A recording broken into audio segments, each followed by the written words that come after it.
establish a new rate that's different from that 5%? Chair Levy, Commissioner Atkinson, it'll provide more information as to how these fisheries are performing, but the pilot fisheries, the information with respect to mortality that we'll be collecting is seeing whether or not there's any difference in the immediate mortality, which of course there's a relationship between the immediate mortality and the condition of the fish and what they ultimately, those fish that are released ultimately, how many of them ultimately die. The revisiting and looking at and trying to improve the design of the release mortality studies is going to be part of the conversation we're going to be having in Washington as to doing an additional year next year of release mortality studies specifically. So the pilot fishery will be informative in terms of we will have observers on the boats. We'll be able to see how these fisheries are conducted by fishermen who are fishing them like they would have, and not, you know, and are not impeded by our need to handle fish, mark them, you know, take scale samples, all that stuff.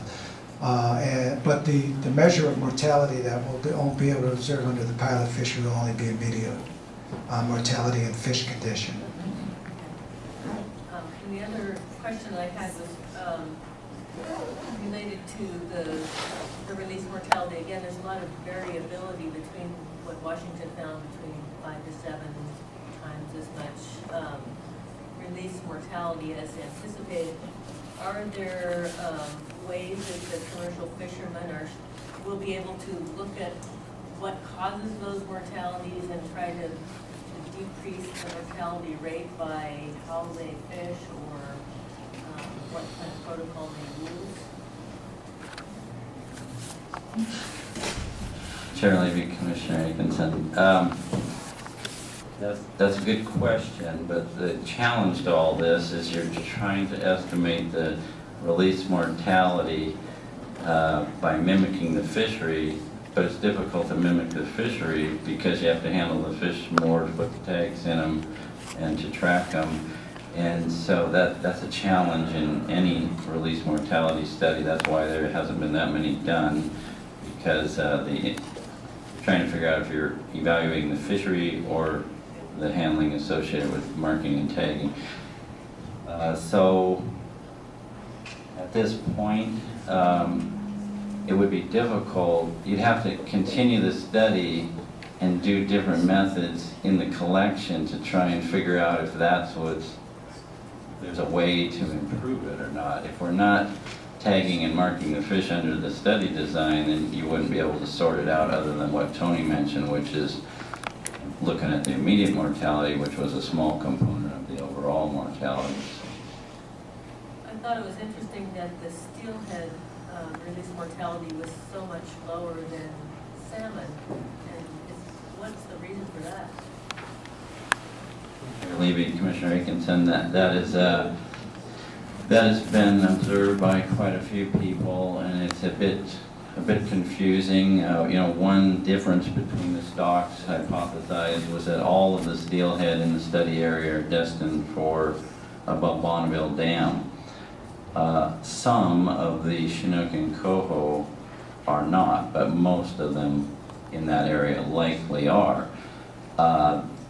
Washington's, in the first 2 years of the study, they just used pit tags, and about 50 or 60% of the fish arrived at Bonneville. So the question was, well, where did the balance go? So they, in last year, they began radio tagging them, an extensive radio tag study, and started to track the fish, and they found that a lot of the fish went downstream or they could not recover. The challenge, though, was that we have a substantial data set based on codewire tags that says a fairly small proportion of fish originating from tributaries downstream in the study area overrun their tributary and enter the study area. So you have two sets of data that don't quite align, and the codewire tag data is quite powerful. It's an extensive data set, and so in the discussions in the U.S. v. Oregon TAC, there was basically general agreement that if the fish went downstream, even if it was, if it was destined for above Bonneville, and it went downstream and remained alive, it was still essentially mortality because it was removed from its population that it was destined for. So the actual mortality rate could be less than what was documented in the study. Levy, Commissioner Atkinson, I guess what we've developed is a functional mortality rate. The actual number of dead fish might be less, but it's... It's all hypotheticals, what is? Commissioner Finley.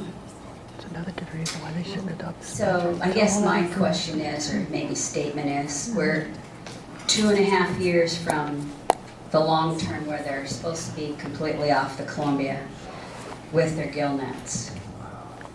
And well, the way I see it, the reason they've had somewhat of a successful time with the dollar figures because of the number of returning fish on the Columbia.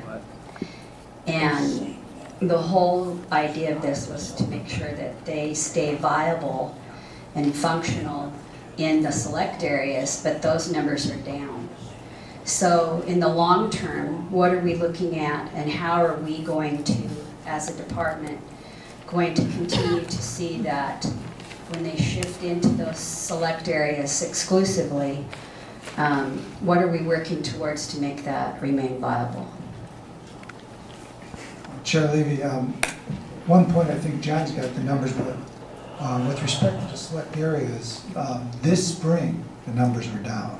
They were lower than we expected, but last year, if I remember correctly, they fell, the harvest fell within recent year averages, didn't it? And I think the fall select area fisheries have been fairly good, have they not? Sheriff Pepe, yeah, in last year's fall was strong for Chinook and just a little below average for coho. Chair Levy, your point's a good one in that after you account for run size differences and stock differences, the expectation is that the select areas are going to be performing as we assumed here, but that's what the transition period's about. You know, it's to sort that out and say, are these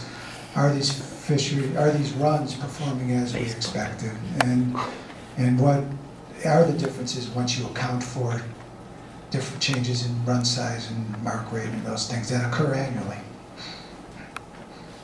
We're trying hard to make sure we have all that information for you as you need it. I'm sure I have another question, but I can't formulate it in a thought process, so maybe during public forum I might ask you to come back up if I can get that formulated in a question that'll make sense.